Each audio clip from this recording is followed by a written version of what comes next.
ships and airplanes after a dolphin's body. Because they are streamlined and built for speed. Did you know that these dolphins can dive up to 1,000 feet, hold their breath for up to 15 minutes, and swim as fast as 77 kilometers per hour? Ready, guys? Hit it! Ayun na po sila.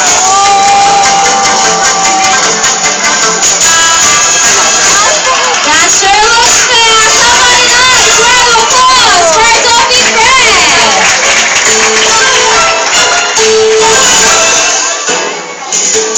Now there's a little secret that I would like to share. Did you know that these dolphins can... Isn't that right, dolphins?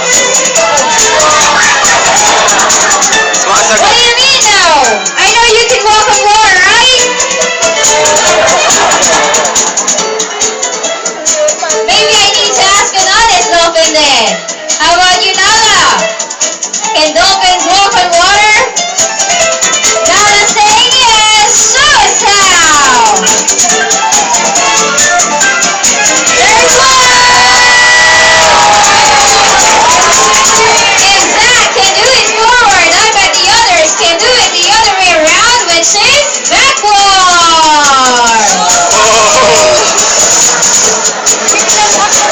I want a big hand for Sophie. Stephanie, sit down to them. Now all you have to do, put your arms to your side and turn in circles. Ready? Hit it, maestro!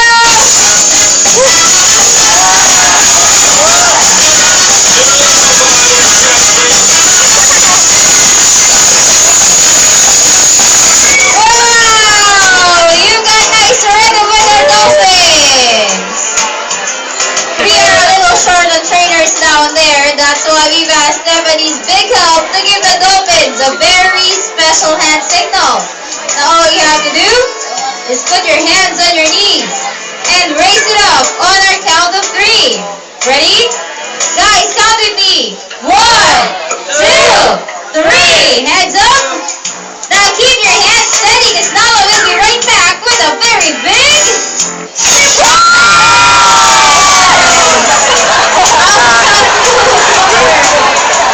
Great trick! You asked Nala, the rest of you. Now let's ask Nala. Hey Nala, did you do that on purpose? No! But do you think that was funny?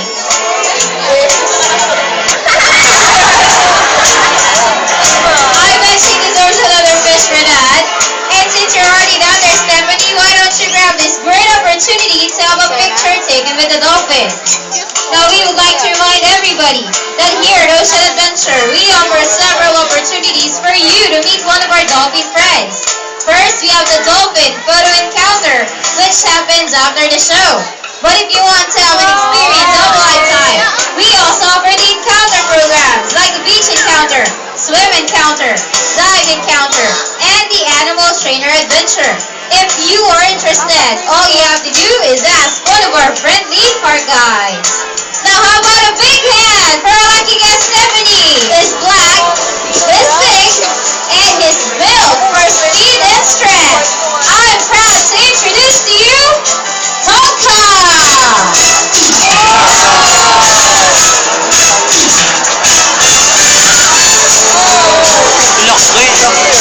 Doon pa ba yan? Wala.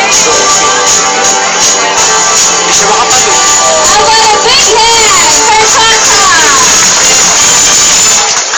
Mahingi ng isda. Tonka is a false killer whale, also known as the Lorca crassidens. But how do you think he got the name false killer Sabi whale? sa'yo eh. Well, it's primarily because of his teeth. See? With his own impression of the movie, Jaws. Yung ano patay ko.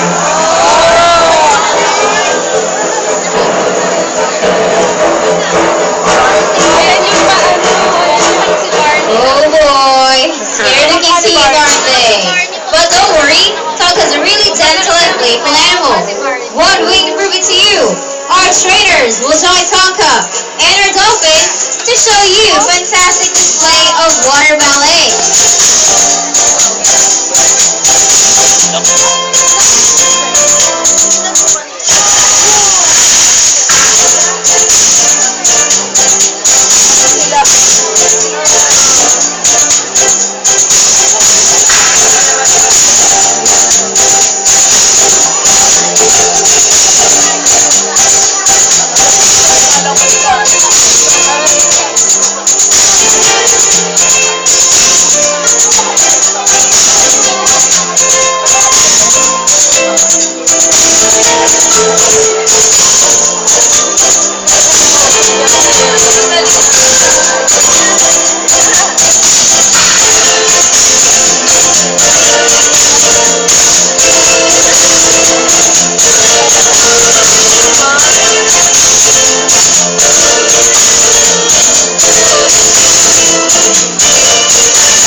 Ako po, mawawalan na ako ng charge.